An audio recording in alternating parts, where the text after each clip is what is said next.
RCF. Le magazine littéraire, Michel Cordebeuf. C'est bien l'heure du magazine littéraire. J'ai ma voix d'hiver exceptionnellement, mais ça ne va pas durer. Donc j'ai l'immense plaisir de recevoir Violaine Vanoyac. Bonjour Violaine. Bonjour cher Michel. Alors j'ai eu l'occasion de vous recevoir déjà avec grand plaisir et je vous retrouve pour un livre qui vient de paraître dans la collection Large Vision aux éditions Encre Bleue.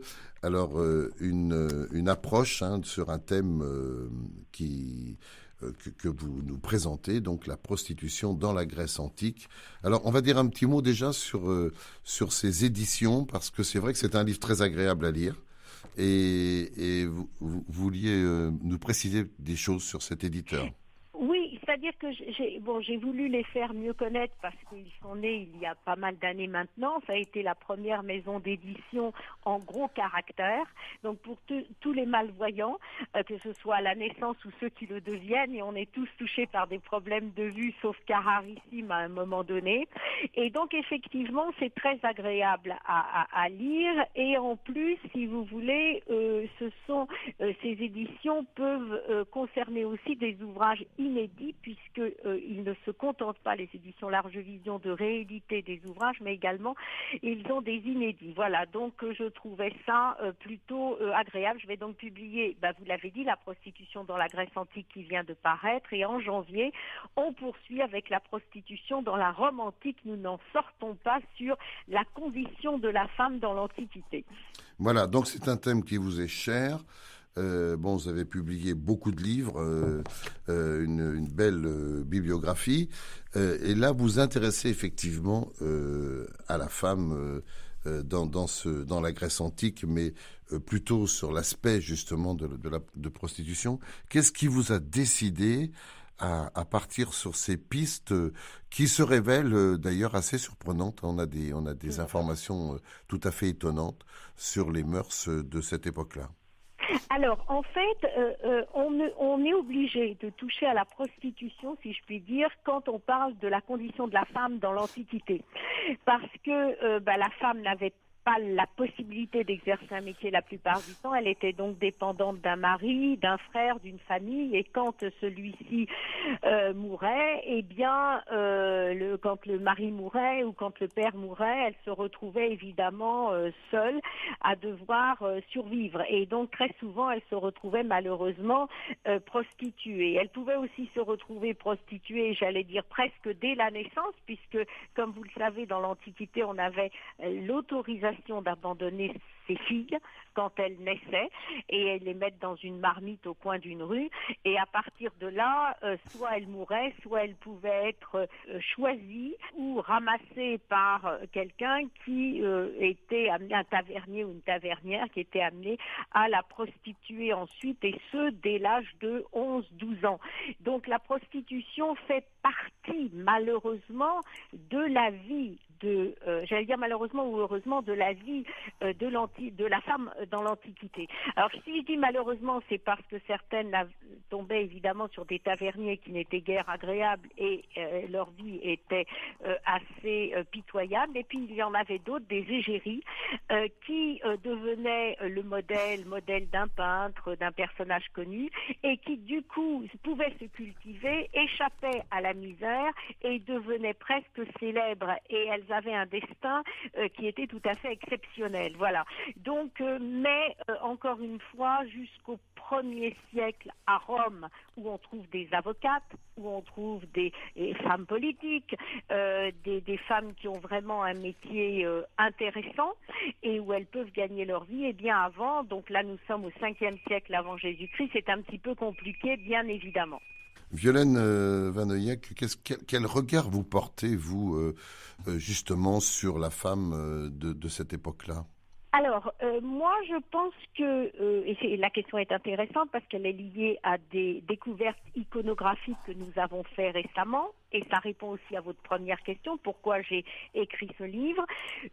Très longtemps, nous avons pensé, à cause de ce 5e siècle avant Jésus-Christ qui est très masculin, vous savez que les philosophes du 5e siècle comme Platon ou autres dénigrent la femme qui a un esprit inférieur et qui ne peut participer aux symposia, aux banquets où il y avait des discussions très intelligentes philosophiques.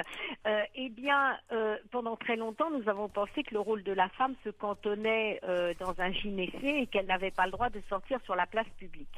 Grâce aux iconographies que nous avons retrouvées, en Grèce notamment, à Némée, dans le Péloponnèse, ou bien à Olympie, ou à Delphes encore, eh bien nous voyons la femme s'exercer physiquement et faire même un jogging matinal, participer à des Jeux Olympiques ou à des Jeux aussi importants que les Jeux Olympiques, avoir une vie extérieure. Donc, cette iconographie qui complète les textes que nous avons où il n'est jamais question de l'activité féminine, eh bien, nous permet de réviser notre vision de la femme et sa présence donc dans le milieu public dans l'Antiquité.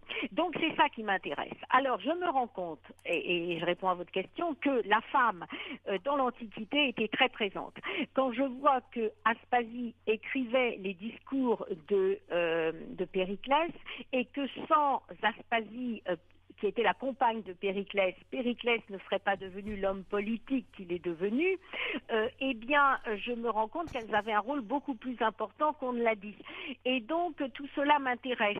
Et en fait, j'ai donc un regard plutôt positif, même très positif, sur le rôle de la femme dans l'Antiquité. Et en ce qui concerne les prostituées, qui malheureusement, comme je vous l'ai dit souvent, le sont devenues à cause de l'abandon à la naissance, ou alors parce qu'elles ont été captivées par des pirates et vendues sur un marché, je n'ai pas de jugement négatif non plus, parce que les pauvres filles se sont retrouvées là par hasard.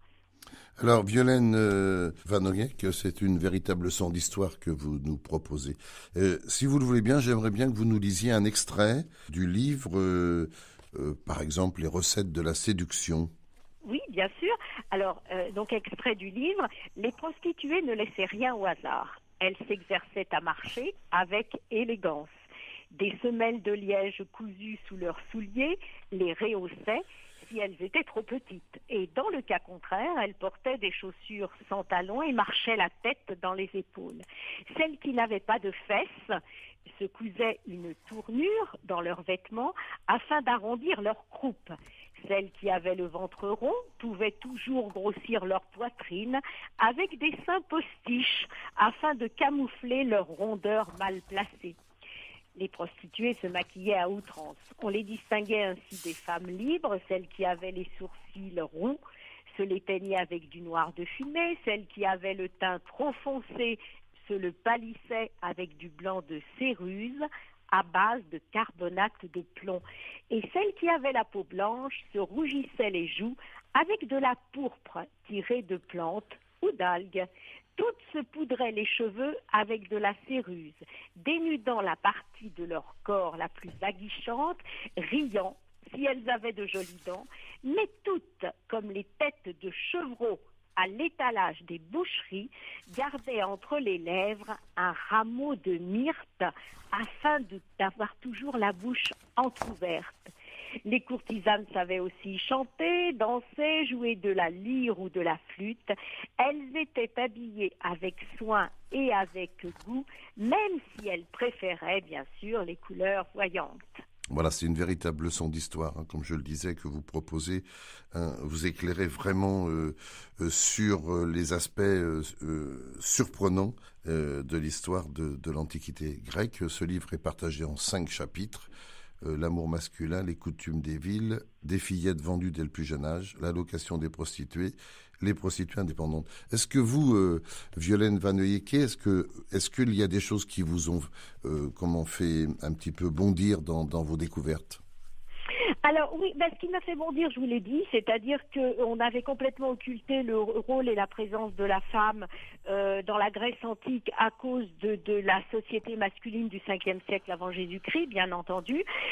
Alors ça, bon, bien sûr, donc c'est intéressant de remettre les choses à leur place. Et puis, ce qui m'a amusé, on va dire, plus que fait bondir, c'est des pratiques que nous ne connaissons plus aujourd'hui. Par exemple, les tenancières, on va dire, qui étaient en même temps un peu sorcières et qui fréquentaient les cimetières et qui essayaient de trouver des clients dans les cimetières en leur disant ah mais vous savez avec un filtre d'amour on va peut-être rendre une prostituée amoureuse puis vous allez finir votre vie avec. Bon, il y a des petites anecdotes comme ça qui sont drôles, voilà. Quelle résonance avec aujourd'hui, Violaine Vanoyek?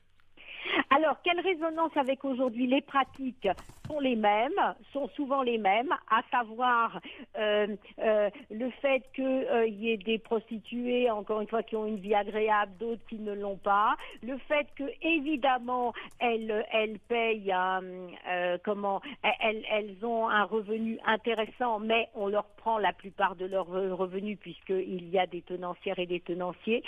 Quelque chose qui m'a fait bondir, pour revenir à ce que vous disiez, et qui est différent, c'est qu'aujourd'hui, une prostituée est une femme à part entière, évidemment, et dans l'Antiquité, on la considérait comme un objet, en ce sens que, vous savez, en grec et en latin, il y a des désinences, féminines ou masculines, et il y a aussi le neutre pour les objets, et la prostituée était un neutre, donc elle était considérée comme un objet. Alors on se souvenait, il n'y avait pas de loi pour elle, pour la protéger. En revanche, on se souvenait d'elle au moment des impôts. Pour payer les impôts, là, l'État se souvenait qu'il y avait des prostituées. Merci Violaine Vanoyek pour ce livre La prostitution dans la Grèce antique. Votre projet en cours ou prochaine sortie? Il y en a beaucoup, cher Michel. Il y a donc La prostitution dans la Rome antique, comme je vous le disais, en janvier. Et puis, ça, c'est une parution de livre. Et actuellement, au niveau de l'écriture, un roman contemporain qui porte d'ailleurs sur un problème actuel qui nous envahit dans notre société, malheureusement, mais je ne vous en dirai pas plus. Et puis, une biographie très importante et de référence sur 20 ans de travail que j'ai consacré à une reine égyptienne, qui sera donc un livre qui va sortir dans une 50aine de pays. Voilà. Eh bien, vous avez l'air de nous mettre l'eau à la bouche, mais nous en saurons plus dans quelques temps. Merci Violaine Vanoyek. Donc pour l'instant, nous pouvons nous plonger dans la Grèce antique avec ce livre La prostitution dans la Grèce antique. C'est aux éditions Encre Bleue, collection Au cœur de l'histoire, collection Large Vision. C'est un livre qui nous surprend et qui nous emmène avec ce regard d'historien et sur les mœurs de cette région, enfin de ce pays. Merci Violaine Vanoyek, merci. Et puis belle route. Et merci à tous les auditeurs. Au revoir. Merci.